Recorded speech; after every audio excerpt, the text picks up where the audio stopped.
Hello everyone, welcome back to NerdTube. My name is Sean Kosniak. Today we are going to learn about the present continuous tense in English. This is the tense we use when talking about action that are happening right now or around this moment. So before we start, I would like you to subscribe to my YouTube channel. Subscribing to my YouTube channel, it will help me to do more video like this one. So let's get started. The present continuous tense is super easy to form. We just need two things. Number one is verb to be plus a verb with ing form at the end. For example, let's look at the sentence, I am talking. I am talking. What do you mean by I am talking? In this sentence, I is the subject. I am is the verb to be, and talking is the verb with ing. You got it? So I am talking means I'm doing this action right now. I am talking like I'm doing it right now.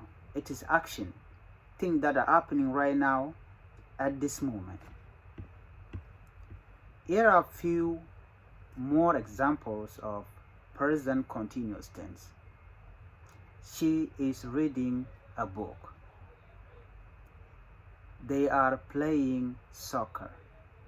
We are learning English. You can see that read, it is a verb to be, plus ing, verb ing, it will be reading, playing, learning.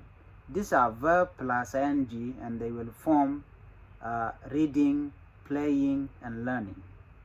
In each of these examples, we use is or are depending on the subject. You know that is a singular and are is a plural format, right? And we add ing to the main verb. Let's practice.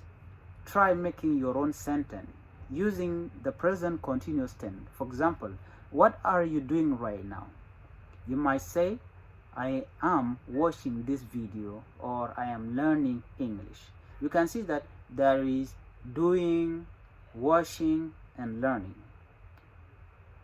Washing, wash alone, it is a verb. Plus ing, it will be washing. So remember, present continuous tense, it deals with verb plus ing. And it means that when things are happening right away or at this moment, if you are saying that I am fetching water, I am playing football, it means that you are doing that action right now at this moment.